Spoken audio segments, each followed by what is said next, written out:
Good evening, ladies and gentlemen, and we are here once again for the Midweek War! I, of course, am Mad Mike, and with me, as always, is the lovely and talented Tonio Garza. How are you, sir? I'm doing good. I'm not even in love with it this time. I am talented. Yes, you were neither during the Impact I portion. know, That's I why I know. didn't say it. I was happy. I was happy during Impact. That's fine. We still need to figure out what kind of medication you watch during that show, and we all need to take it because we need it sometimes. With us also is the voice of Inspire Pro Wrestling, the talented and lovely Eamon Paton. How are you, sir? I am maybe one of those things. Hi, how's it going? I'm ready to talk to Ring of Honor this week. Man, I'm great with these intros. I like how you're trying to humble brag, but you don't say which one you think you are. That's for the viewer to decide. All right, well, you accept those terms. So we're here to talk Ring of Honor. We're building up to Final Battle, and you guys know how we do this. Eamon, what's your one word this week? My one word for this week is repetition. Okay. Eamon, what's your one word this week? What? Oh, did it cut out? No. I was trying to get you to say repetition again. Oh, okay. God damn it, Eamon! You ruined the joke. I literally thought my mic cut out. I'm sorry. It's okay. It's all right. Garza, what's your one word this week? My one word is betrayal. Betrayal. My one word this week is sigh. Just a big sigh. Sigh, like Silas. No, just sigh with a lot of H's and like the shrug emoji after it. Yeah, we'll get into it. All right, Eamon, what was your good this week for Ring of Honor? Don't kind of want to steal it because I think I may, but my good was the main event. I like Young Bucks versus Briscoes. Like it was a good match. It was a very good match. I mean, it's what you expect from those two teams. So, I mean, there's not much I can say about it other than that. I'm after watching that match, I'm really craving just a straight up Briscoes versus Young Bucks match in 2016. Yeah. Mainly, I want to see the Young Bucks suck at persona going against the Jay Briscoe's like man up and I'm a campy and I have guns. And then the Bucks come in and suck it. I love like the perfect contrast in teams, and everything to be amazing. That's the best way to describe Jay Briscoe. I have guns.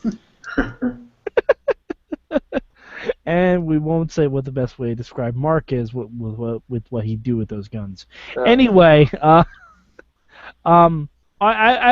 like the main event, but Kenny King's commentary kind of threw me. Yeah. A little bit, like, why didn't Red Titus talk?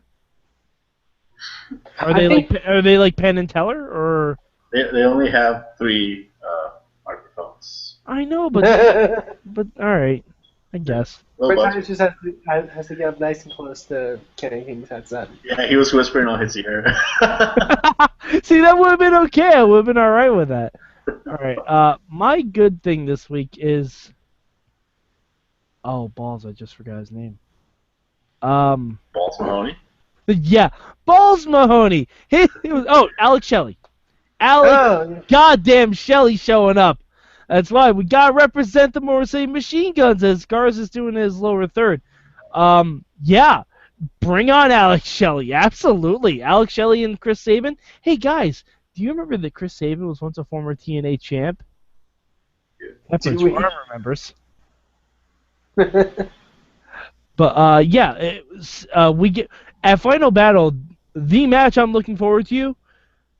Chris Sabin and the Addiction versus Shelley and a team of his choosing. Please, God, be the Young Bucks. Well, they've actually. I don't know if they've. I don't know if they've announced it actually. They've announced who it is. Yeah. Oh, who is it? It's not the Young Bucks, but it's pretty substantial in size. ACH and Matt Sydal. Which, hey.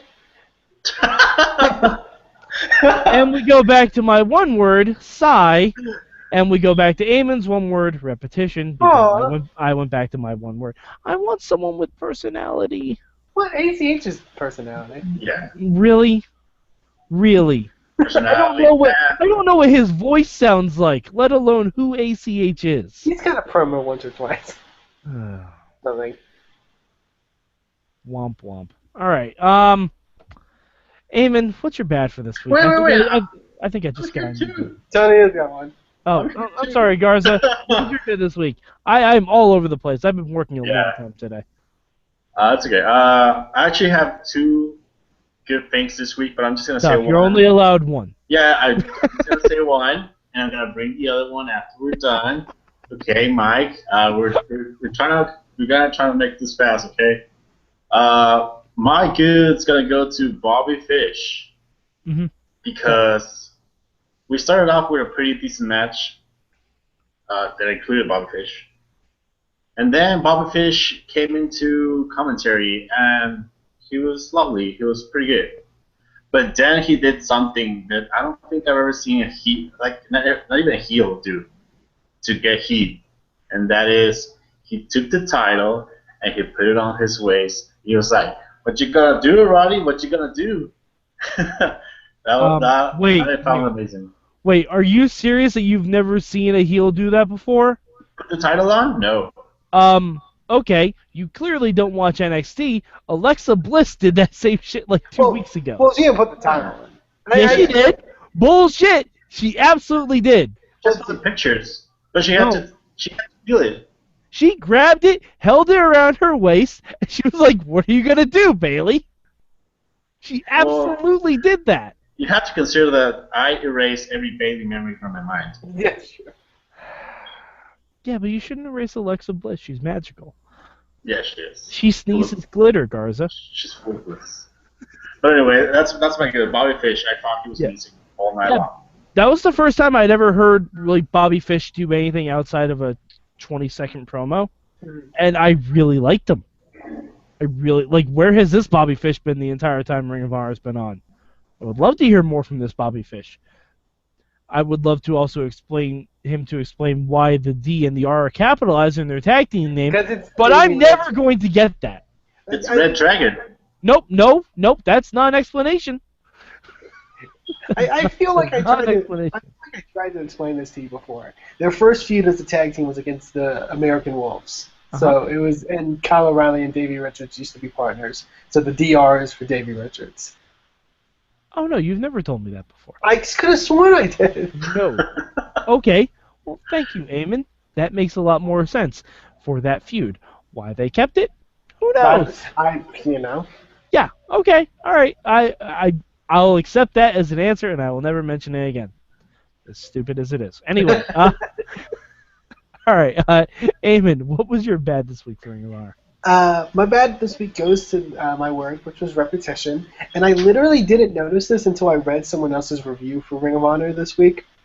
All 3 matches are repetitious. They all involve somebody in a feud with the person being on commentary and then starting a fight with someone. Yep.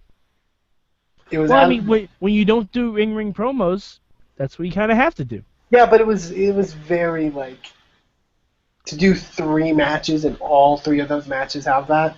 Mm-hmm. And it wasn't like it was necessarily needed, We didn't need, Cole and O'Reilly getting separated by Nigel or. Yeah, and even Nigel was like, "Oh, here we go again." Yeah. At least don't call attention to it. Yeah, it was. I feel like it was just like that, and that it just didn't feel needed. You know what I mean? And just to do 3 matches with the same thing, kind of something not good. Okay, Garza, what was your bad this week?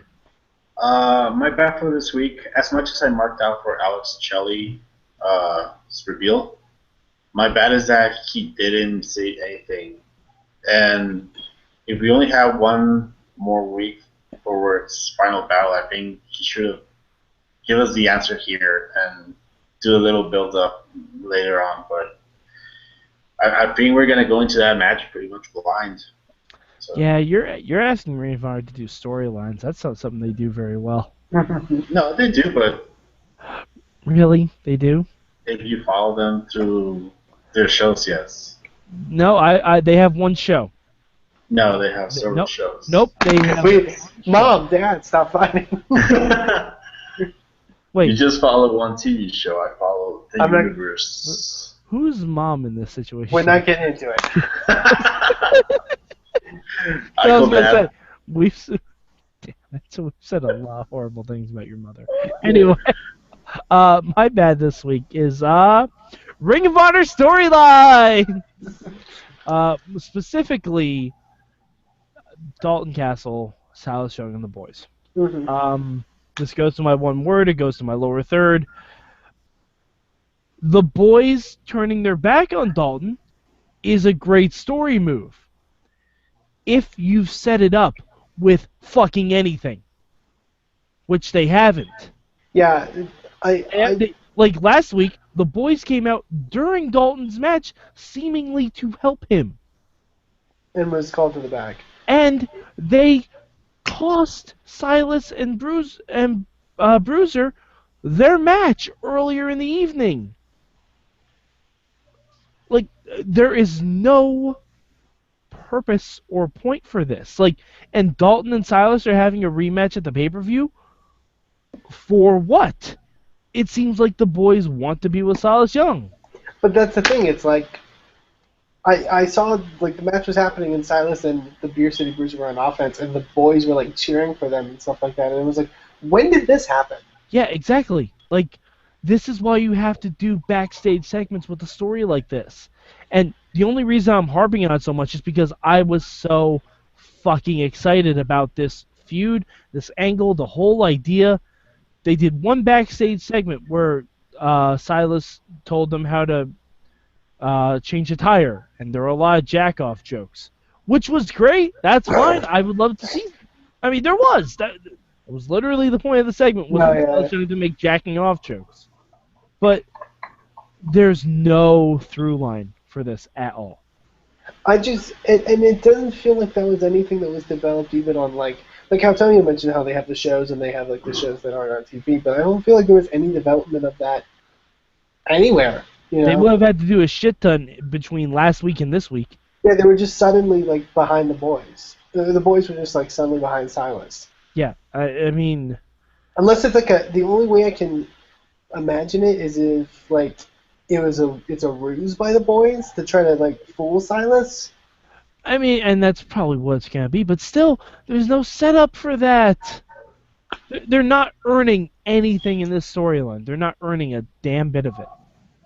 Like, this could have been a really great storyline, but they haven't done jack all squat with it. Maybe if Dalton and Silas have been coming out during each other's matches, every week they've been on Ring of Honor and building something, even on commentary. You can build on commentary very easily. But nothing. Just absolutely nothing. I would love to hear what the Beer City Bruiser sounds like on commentary. I don't know why I want to hear that. I don't want to hear that. There is a recent promo on their YouTube channel with the Beer City Bruiser. I don't know. Yeah, Eamon, I'm not going to YouTube. Well, you should. It's literally just him 30 seconds in front of, like, some, like, whatever is, like, the world's largest, like, beer can or something, like, monument, and being like, I can drink that beer. Like, that's literally the promo. Okay, you sold me on that promo. Did I? I will go look it up. I literally, like, it came up in my YouTube subscriptions. I was like, oh, Beer City Bruiser promo, and I watched it and I was just amazed at what I just. I'm Beer City Bruiser. I can drink that damn beer. Pretty much. Awesome, sold. I'm in. Side note with that.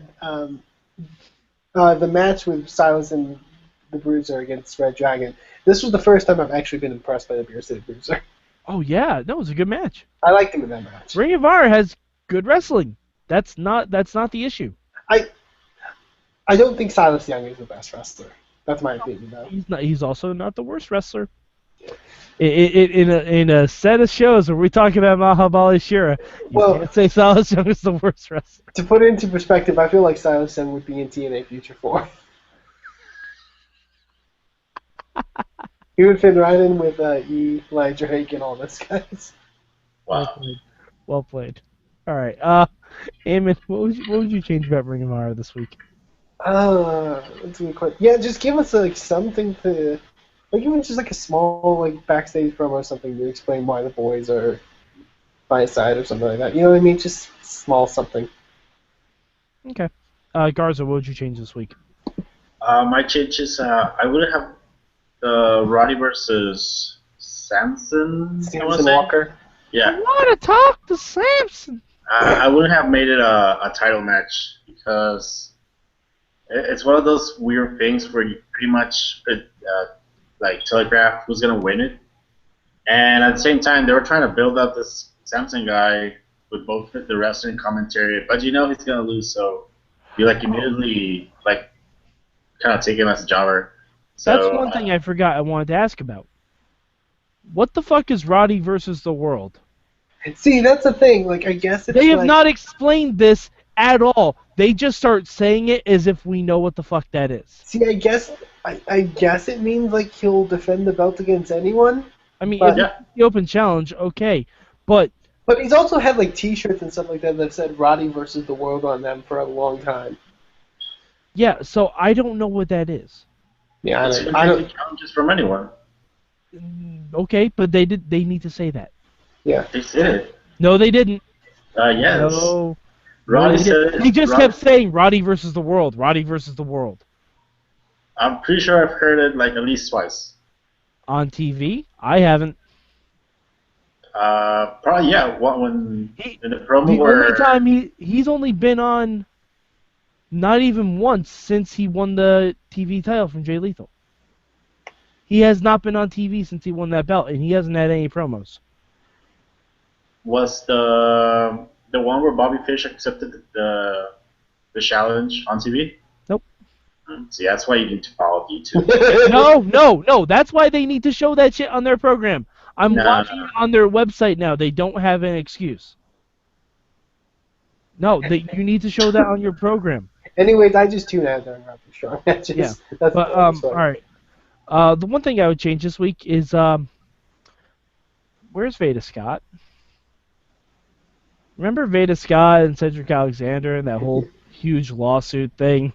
That's Well, been happening. Well, I guess I guess that means they. I mean, you don't, try to file a lawsuit and then wrestle the next week. I guess. Now, Garza, in your search of the Ring of Honor YouTubes, Yes. anything? They shouldn't be out wrestling because that would be against their lawsuit. But any progression of that storyline at all? Nope. Lawsuits take a long time. Mike. Yeah. If you want to see Beta, you should go to YouTube and see the Woman of Honor. Nope, not gonna do that. Then don't complain. Not gonna do that. No, from what I've heard, the women are very good, but I don't have the time to do that. Yeah, they're. No knock on the competitors because there's tons of people on the Women of Honor stuff, but it's basically like 3-minute matches. Oh, They're actually not that good. Hashtag Divas Revolution. Yeah. All right. Was there anything else we missed about Ring of Honor this week? I think that was everything. I'm pretty sure. Okay. All right. So Garza, where can the good people of the internet find you? You can go to Twitter and look for me as DW Revolution, or you can go to TheWrestlingRevolution.com. Excellent. Eamon, how about you? They can find me on Twitter at Eamon2Please. They can also find Inspire Pro Wrestling at Inspire Pro Res. Since we're mentioning Ring of Honor's YouTube a lot, you can also go to youtube.com/ whatever Ring of Honor's channel is called to watch the most recent Future of Honor match featuring Inspire Pro Pure Prestige champion Keith Lee. Watch it, Mike. I know YouTube stuff. Watch it because you will really enjoy Keith Lee. Eamon, if you post that link in the Wrestling Mayhem Show Facebook group, I'm sure I'll watch it. I think I may have in the past, but I'll make sure it gets to you. Excellent. You can find me at MadMike4883 on the Twitter machine. You can also find me live Tuesday nights, WrestlingMayhemShow.com, live.torturemedia.com. We do the Wrestling Mayhem Show proper, followed closely after by the Indie Mayhem Show with Eamon and Sorg. And this week is our Christmas episode. Things tend to get a little weird. You can also find me as a contributor to the Top 50 Wrestlers of 2015 on Wrestling Audio's podcast for this week. For the rest of the month, they're counting down the top 50 wrestlers of 2015, and I help contribute to the list with a friend of the show, Mo Lightning. All right, so for Antonio Garza, for Eamon Paton, I'm Mad Mike, and this has been your Midweek War.